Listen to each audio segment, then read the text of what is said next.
All right, so let's get started. And hello, everyone, and welcome to the PTC Talks this week, where I'm honored today by having Dr. Elisa Roth from Augmented Industries for a session on AI-generated manufacturing trainings, boosting quality and productivity. But first, a very quick introduction by me, and my name is Torbjörn Peterson, and I'm the Alliance Manager for PTC, leading the PTC Talks, where we invite customers and partners for some inspiration on digital transformation to see what is possible and how to make it all happen. And we are running these webinars on Fridays every time with topics around either manufacturing, services, or engineering, and you may find all the recordings from the past sessions at the registration site. The agenda for today's session is first a very quick overview of PTC by me, and then Elisa will run the show and touch base on a few challenges, how to address these, and then explain some of the business outcomes. And at the end, we are also having a Q&A session, so please keep your questions to the end, or you may also put them in the chat during the session, and we will pick them up later. Next slide, please, Elisa. So just a very brief overview of PTC. So PTC is a global software company with over 40 years of innovation with a headquarters in Boston, and we are serving a lot of different kinds of customers worldwide, from industries such as automotive, life sciences, industrial, aerospace and defense, electronics and high tech, and retail and consumer goods. But PTC also offers solutions to help companies with design and produce and operate and maintenance. And to make all of these happen, we are also working through a wide variety of partners. So now over to you, Elisa. Thank you very much, Torbjörn. It's a pleasure to be here. Also, thanks everyone for taking the time so shortly before the holidays. So I'm Elisa, the CEO and co-founder of Augmented Industries. So my background is in industrial engineering. So it has always been very close to my heart how we can really boost quality and productivity, especially by basically empowering our colleagues in the plants and the factories to do a fantastic job. And I also had the pleasure to do a PhD in engineering in Cambridge, really looking deep into what are actually the latest trends and possibilities in workforce assistance systems, but also technology enabled up and reskilling. And that is also the history of the company Augmented Industry, which is now Munich based and transforming all this research into practice. Today I will give you an overview about what it's actually the new frontiers of trainings with the help of AI. But first, I think it's a great opportunity to look a little bit into the challenges of what's actually going on in the factories and with our workforce. So first of all, I think for the massive industrial transformation to succeed, and here we talk about the digital, sustainable transformation, but also new production technologies, switch to electric vehicles. For all of these to succeed, we really need to empower the people on the factory floors, because we cannot do it without them. And also what we realized from a lot of decades of automation is that people still remain what we call the most flexible production resource. So we can just deploy them very flexibly depending on what new things are going on in operations. On top of that, we see that workers really cannot be trained fast enough for the speed of change that we really have. So in the EU, 80% of manufacturers really feel impacted by the skills gap.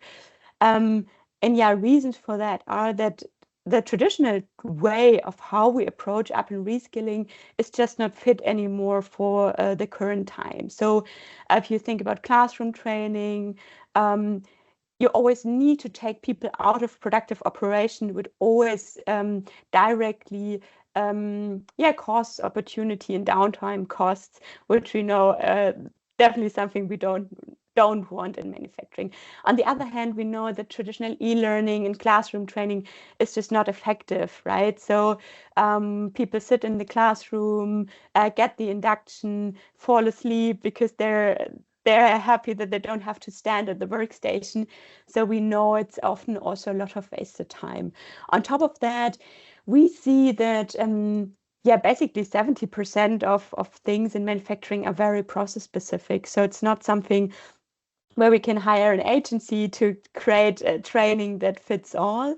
So it's very, yeah, so it was just not scalable to book external training agencies to create nice high fidelity video trainings or e-learning for one specific line or machine if only 3 or 5 operators are working there. So here the question is really, how can we also make operator training scalable? And yeah, maybe as you know, if you're a process engineer or quality manager, once you design a new process, a new SOP, and then sometimes it takes more to communicate, longer to communicate and train the new process innovation than actually innovating the process itself, which we believe is really a key bottleneck for the transformation, but also for the speed of continuous improvement. Yeah, so and what the status quo, I think a lot of the factories we're working in is still that we see that Excel and light paper folders are kind of ruling the world. And this is, of course, so personally speaking for myself, I don't like to read 100 pages of paper documents, and I think it's very similar for all the operators. So that's really something where we jump in and say there must be a better way of dealing with things. So now we think the future is what we call, imagine a world where we have a people-centric way of approaching operational excellence, augmented with the help of AI. But how does that actually look like? So we believe, so our approach is that we solve up and reskilling from 2 sides, from the manager and creator side, to make it as simple as possible to create interactive manufacturing specific trainings, but also on the learner side to make it fun, accessible, and we call it shop floor native to learn. On the creator side, this implies basically using the AI to create trainings. And on the learner side, we talk about things like, having micro nugget that we don't overload the people with information. It also means to have multi-language support, because our workforce in the plants, they are getting more and more diverse. So for example, we have customers where there are more than 30 nationalities and 30 languages at one site. So if we look at it, how does it work from a tech perspective? Our AI didactics engine basically turns factory documents into interactive training. So if you are a quality manager, process engineer, technician, site leader, and you have documentation like SOPs, handbooks, one-point lessons, our AI transforms these documents, structures them, enriches them with a lot of instructional principle from learning science. You can think of that like learning assessment questions, reflective questions, making it also into a very nice visualization. So in the end, you get something like some courses that some of our customers compared with like Duolingo for the factory workforce. So you have some flip cards, multiple choice questions, image carousel, so a lot of fun ways to interact with manufacturing specific content. And on the learner side, there are some other things that are important. For example, when we talk about integrating up and rescaling into the daily flow of operations, we say learning lessons should not be more than 3 to 5 minutes. So when there's a downtime, people are waiting for material, they can basically look at the quality tips of the day, the refreshment training that maybe came in from a quality, and basically upskill at the speed of operations. And then also for us, it's really important to basically be as action oriented as possible. So also it's always connected to what's relevant to the specific workstation and what can really people apply right now. So here's a very quick video in an electronics plant. So people go to the dedicated panel or desktop PC that's available to them. They can click through the learning nuggets and do a quick learning assessment in the end, and are basically up to date with either the latest quality, safety, or process information that are relevant to them. And then they can also, without a big interruption, just move back to their daily jobs. I think that's for the learning part, but we say for us as a company, learning is just the beginning. So what we're really focusing on with our customers is also deeply integrating with the factory stack, with the existing systems. So for example,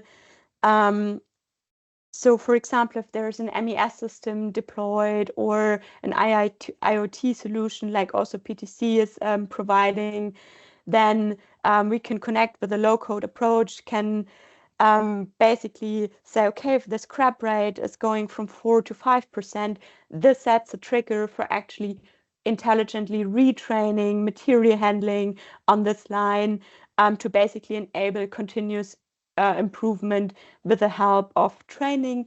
Other use cases customers are currently deploying are, for example, that the machine only unlocks if the person has actually conducted the right training with us, and then the level and the qualification matrix basically aligns with the requirement qualification level for this asset, which is also a big improvement for safety.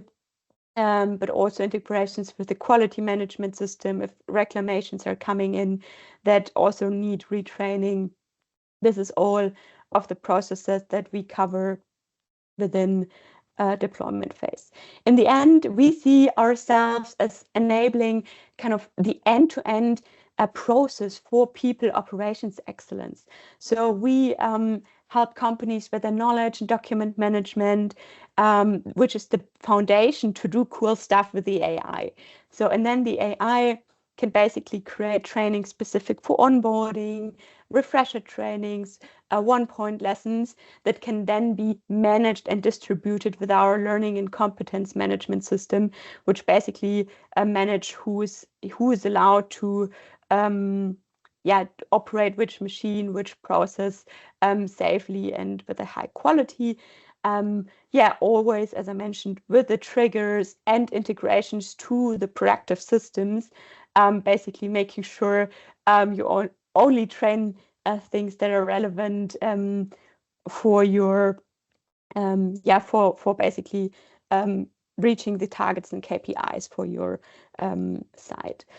And then the question that we get a lot, if we are an AI-based company, what else can we do? And here, yes, ChatGPT for process-specific questions also included, because you can imagine if there's the training created, if we have the integrations, the connection to the documents and all the data, you can, if you're not sure about a learning nugget, if you're not sure about a process, you can always just ask our Copilot questions to get also help on the specific SOP. So basically, that's just the upside of being an AI first software provider.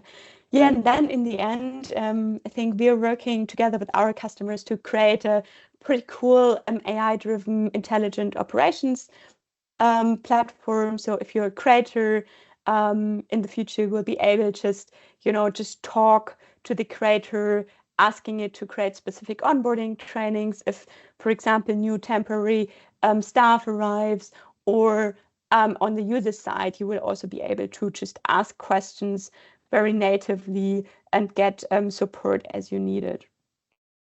I think this circles nicely back to what use cases are we actually fit for. And here, from our research, we saw that it's actually possible to convey up to 70% of knowledge with the help of industrial micro trainings. But for example, also being very transparent, where our solution ends, when it's really about getting hands-on on the asset, hands-on on the machine. And this is where we have very nice complementary use cases, where then for example, an augmented reality solution jumps in to really guide the person at the machine, for example, here with solutions like PTC Vuforia. So, but on the other hand, we have successful use cases deployed for quality processes like material supply and handling, parts identification and labeling, but a lot of machine operation as well. Some customers use it for also bringing problem solving, lean and methods training into the shop floor, which benefit also from regular refreshment and repetition. But also some customers use it to make future skills a lot more accessible to the shop floor, because most traditional e-learning formats from training management systems don't really fit the target group of the operators. In terms of what does it actually bring? Should we invest in the space? And here, from our research background, we're doing regular evaluations. And the nice thing is that from learning psychology, we know that this microlearning is a lot more effective when it comes to knowledge transfer. So here we roughly sit about 29% higher learning effectiveness compared to classroom training, compared to traditional e-learnings that are not interactive. But I think for you probably the more interesting KPIs, can I actually save costs with it? And what we've showed at some customers is that by integrating the knowledge transfer into the daily process, we don't need to schedule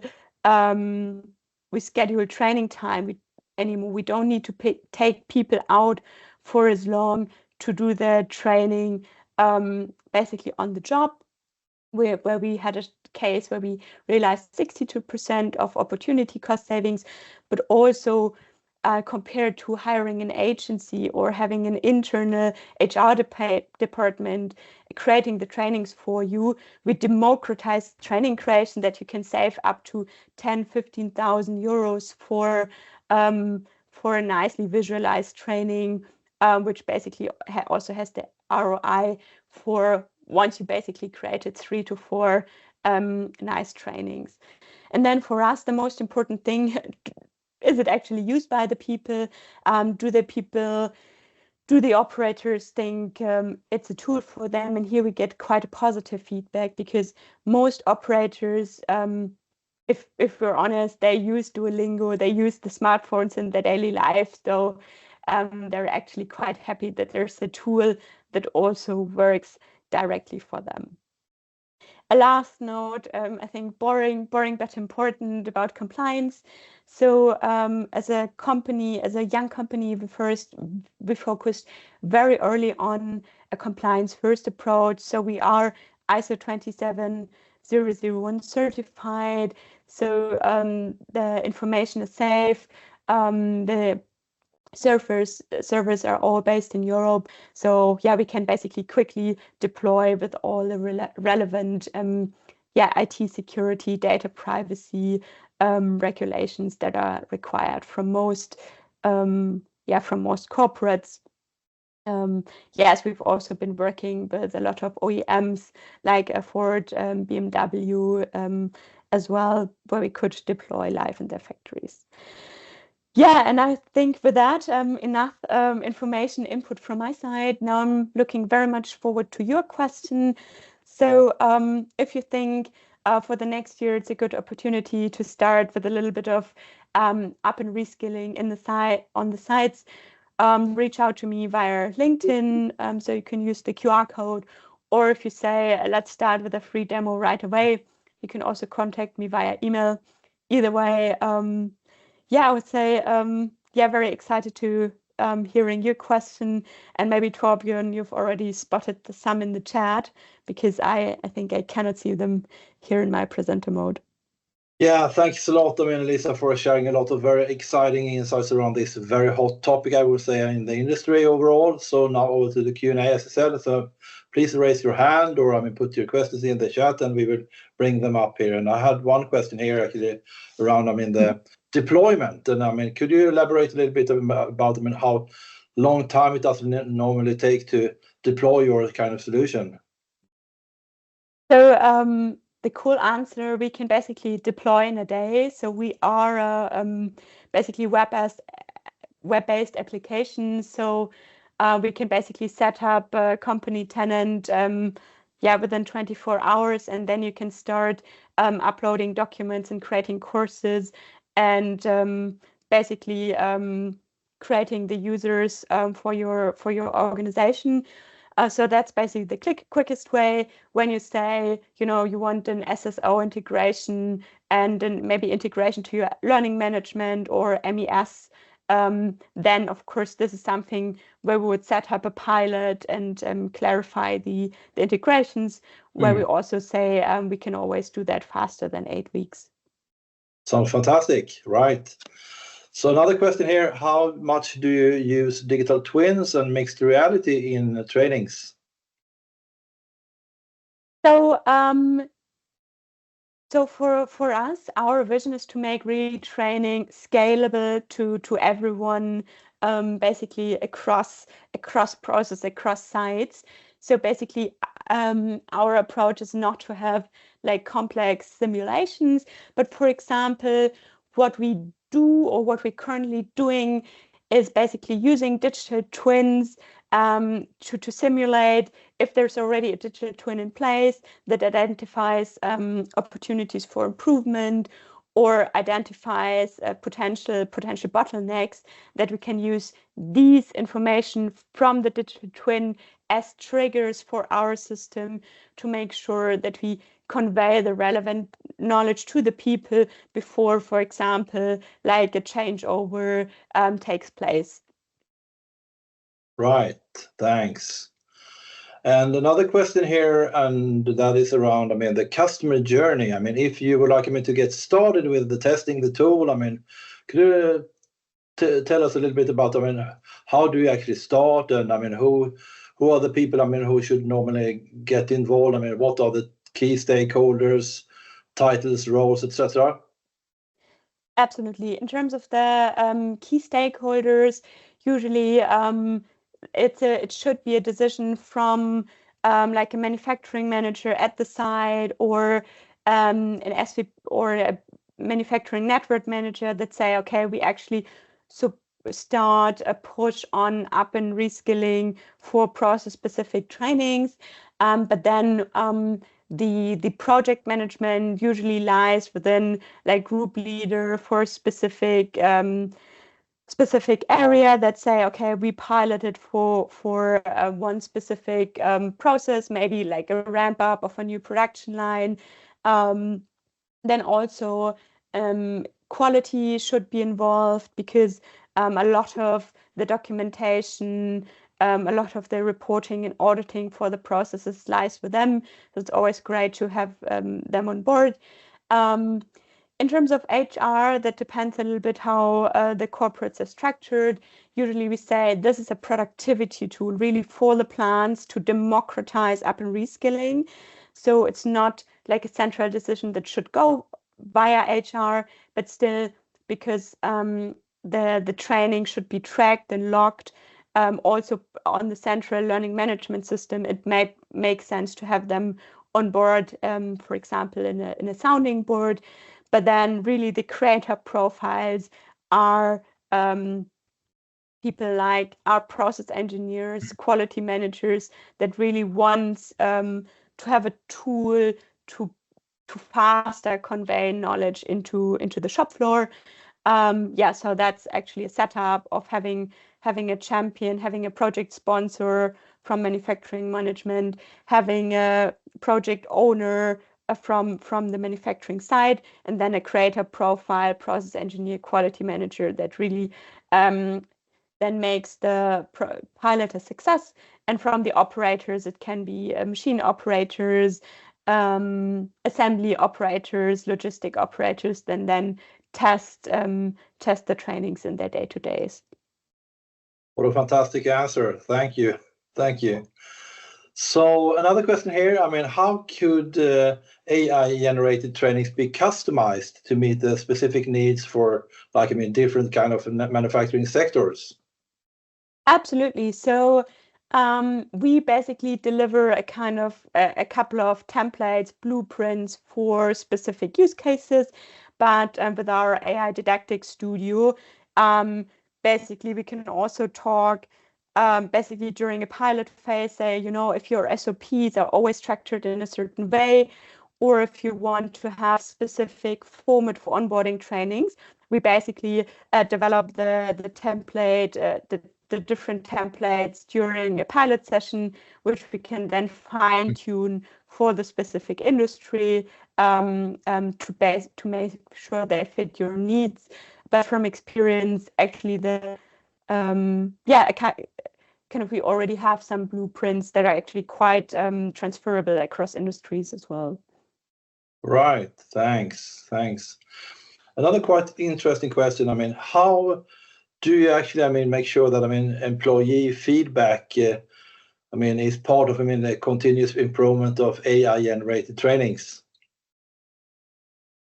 Yeah, so to be compliant with the new EU AI Act, it's actually mandatory to have a feedback function, especially to the content.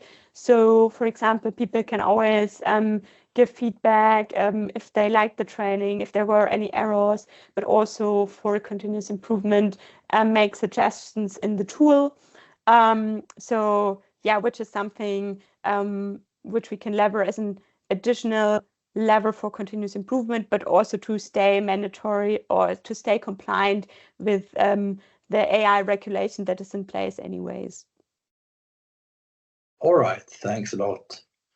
And a little bit about, I mean, the future trends around, I mean, this area here. I mean, could you elaborate a little bit about that? And I mean, what else could we expect, I mean, from now on? Yeah, absolutely. One of my favorite topics. I think the next step that we are currently building is really having this end-to-end human in the loop process, right? That we basically get better at combining knowledge management, training, and change management to have basically these three areas intertwined, that there's not this rigid differentiation anymore between document management systems, trainings, and SOPs. So basically, we're basically pushing towards like what we call a document-free world of knowledge management and up and reskilling. And with that, of course, all the AI native capabilities. So we are starting this AI agentic reasoning area where we'll have AI agents, automated workflows that maybe aggregate, pre-summarize information, automatically distribute it to the right teams, and then make sure also to integrate the feedback and improve the processes. So it will be a lot more seamless human AI interaction within all the different tools of the manufacturing stack that we see.